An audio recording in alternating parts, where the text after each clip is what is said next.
I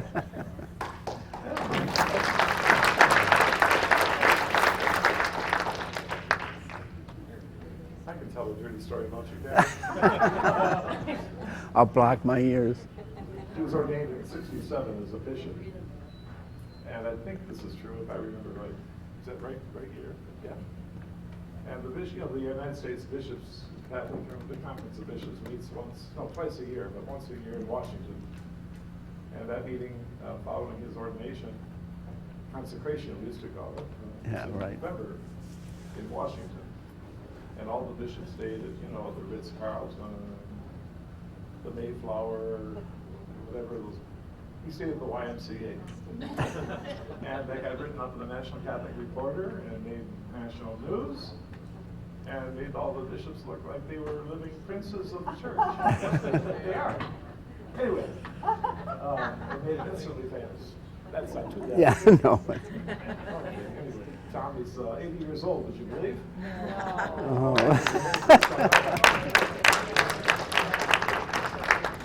Just now back from his fourth trip to Haiti, and he'll have a lot of interesting things to say, so I'm not going to take up any more time. Thank you for coming out to hear us. All right, good. Good. Thank you, Mike. Sorry about that. It's all right. Okay, well, I am very grateful that so many of you came here tonight, and I have some pictures tonight that I want to go through, and then I'll make some further comments after that.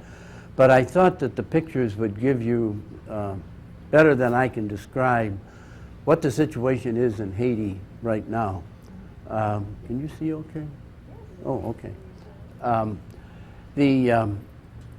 As Mike said, I've been down there 4 times. The earthquake happened January 12th, about 4:45 in the afternoon, and so now it's getting close to 6 months since the earthquake happened. And the first time I went down there, I was just amazed at how terrible everything was and how much suffering there was, and so many people still with critical injuries at that point. And the second, third time, I thought I saw a little bit of improvement, but actually this last time I felt most discouraged because it just seems like things are not improving. The people are living in desperate situations. Many areas of Port-au-Prince, we discovered people living in these tent villages, and as you'll see from some of the pictures, they're not real tents, many of the people live in. And it just seems like there's no progress. And so I'm trying to figure out ways that we can somehow discover what is being done on an organized basis down there to see that the people get the help that they need. But I'll show you the pictures, and I think you'll have a sense of how terrible the situation still is, even 6 months later.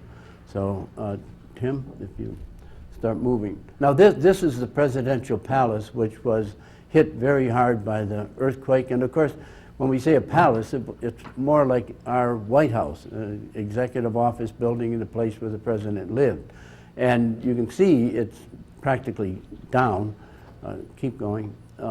This is the back side of it where you can see how it's tipped over. Now, we're switching to a different place. This is a place that I just discovered this last trip. It's a so-called tent village, but you can see that they're just makeshift. They're poles that people put up with sheets around their blankets. And you can imagine what it's like when it starts to rain and you're trying to live in this. And people have all their belongings, everything they have.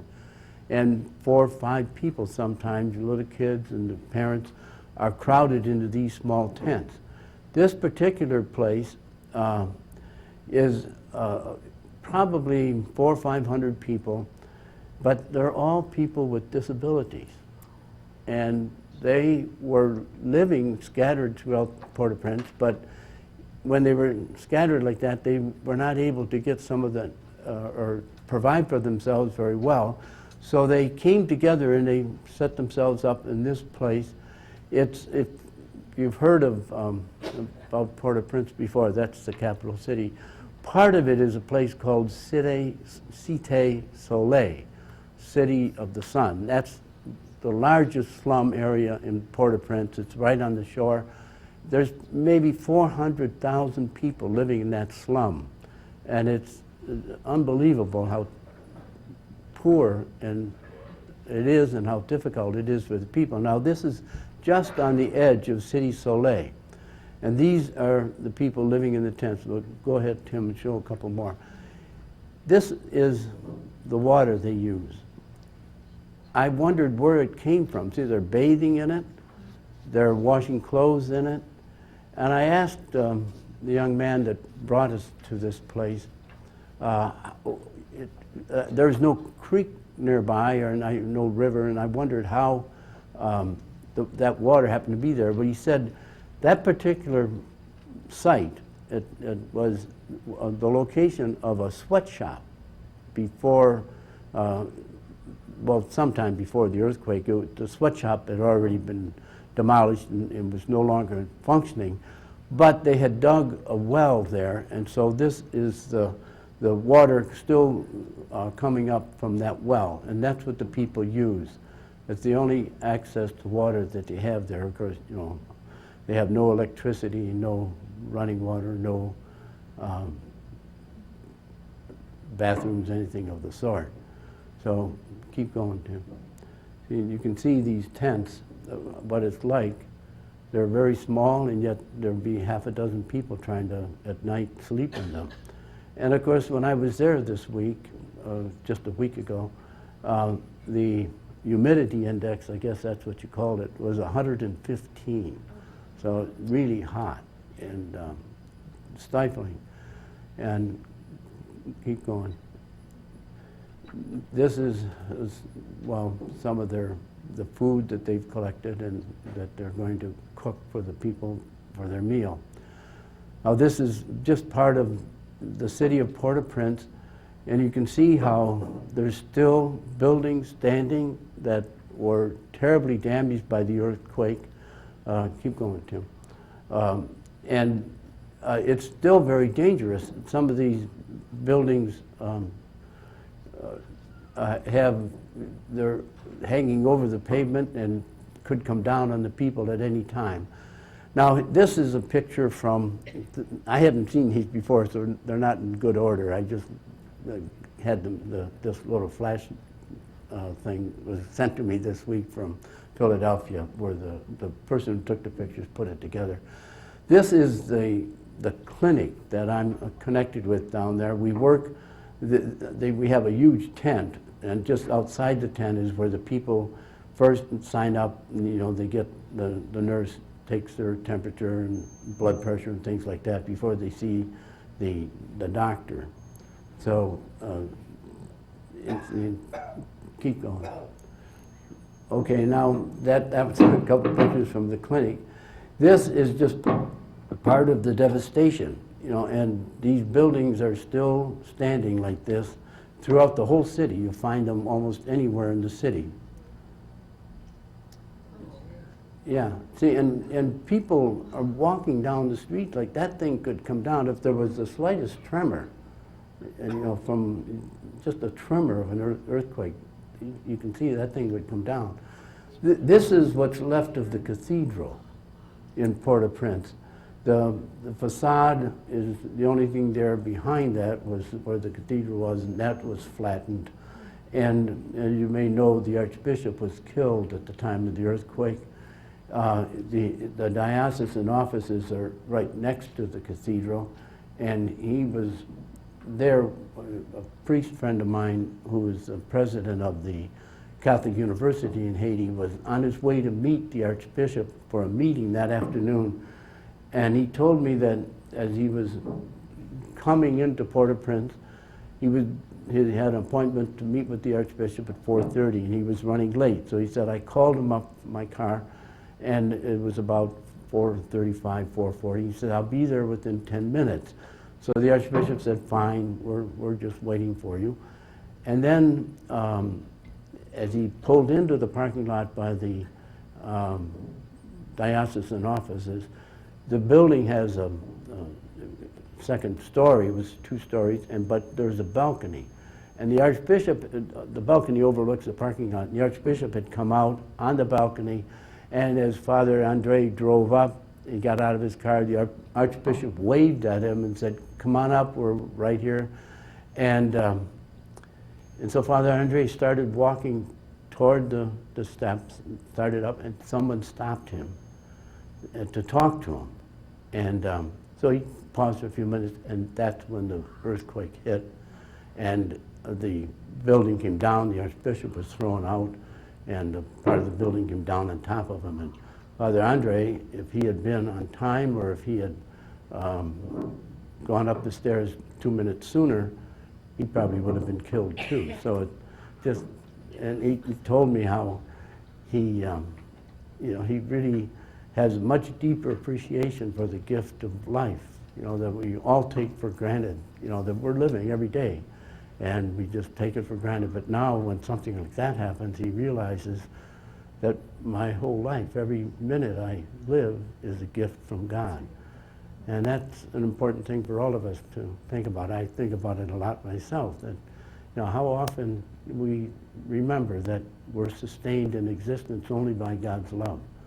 But something like that makes you really become aware of that truth. Okay, Tim.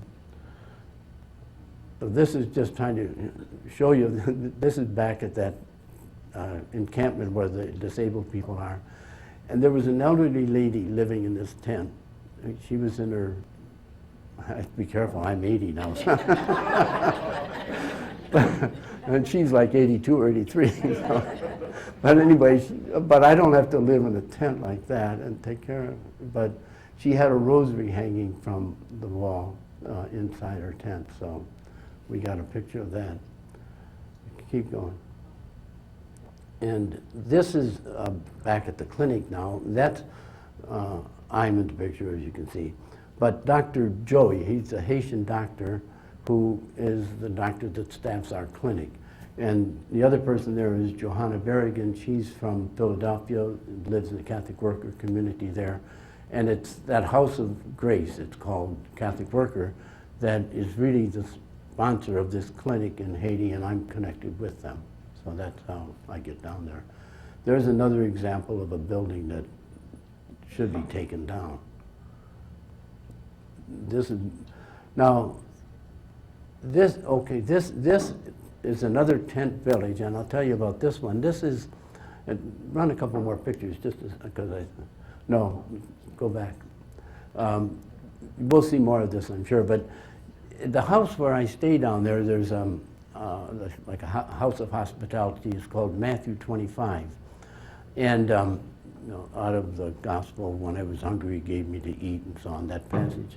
So I stay there, and alongside of this house, it was what was a soccer field, big soccer field.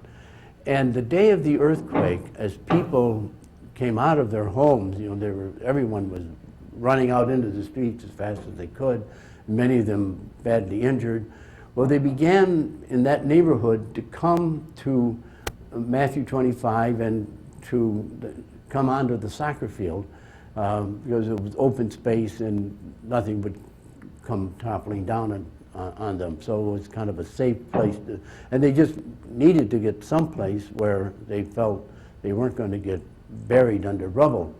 And so they began to come there that night, and many of them came injured, and a nun who, Sister Mary Finnick is her name, she's a gray nun from Pennsylvania, and she's the one, the director of this house, and she and the people that work with her began to help take care of people throughout that night, because there were medical supplies there from our clinic that we had left at the house. And so she used those to, bandages and things like that, just for minimal first aid. But then after that, this soccer field continued to be used by people that were homeless in that neighborhood. And at first, there was a field hospital set up there because many people, doctors came and they did amputations and other met other medical needs. And some of the people they had no place to go back to and they needed continuing care. So they stayed right there and it became kind of like a field hospital. Then later, the Lions Club International furnished some real tents for this place. And now there's a small tent village there that where maybe 600-700 people are living in these tents. They're quite a bit better than the ones you saw before, but they're still tents. And this building, not a building, but it's more stable than the tents. It's used as a place where there's still about 3 or 4 people who are amputees who have not been able to go home, and they still need the doctor to see them. And they live in this particular tent and are taken care of, their medical needs are provided for there. Okay, now go ahead. Frankly, I don't recognize. Oh yes, this is part of City Soleil, the slum area I was telling you about before. That just the other side is where the tents with the people with disabilities are located. Okay, and this is another scene of those tents. Another part of City Soleil shows you how terrible the shacks that the people live in. Then there's 400,000 people in this slum.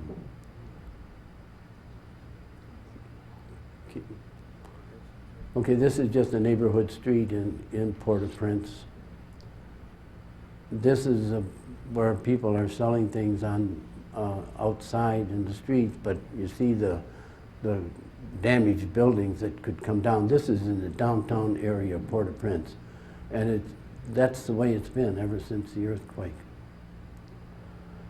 That's just another scene. More of the damaged buildings that need to come down but aren't being taken down yet. And this is, as I say, a week ago, 6 months after the earthquake, and it still looks like that in the downtown part of Port-au-Prince. This is a meeting of our healthcare agents. The clinic that we operate down there, it's to provide medical care for people, but also it's organized on a neighborhood basis, and we have what we call healthcare agents, and there are 9 of them. There are young people that are training. Some of them will eventually become nurses or physician assistants and so on. A couple of them are going to be trained to be midwives, and maybe 1 or 2 will become, well, as they say, nurses or physician's assistants. But right now, they're the ones that do the preliminary screening of people when they come to the clinic. But they also each have an area of the neighborhood that they're responsible for to do follow-up work in the homes, because we're trying to make sure that some good health practices are maintained by the families. Make sure that children get the shots that they need, to make sure that the parents, insofar as they can, provide as much nutrition as they can for the kids, and to try to make sure that, you know, the infant mortality and the children dying before 5 years old, that those numbers can be reduced. And so it's not just a clinic where people come for a medical assistance, but it's also a kind of neighborhood health care program to do prevention, preventive medicine, as well as medicine after people are sick. Okay. That's a scene that just along the road where you see this open sewage that is there all the time. This is in Port-au-Prince again, some of the rubble that is still there. Another picture of the rubble. The collapsed building.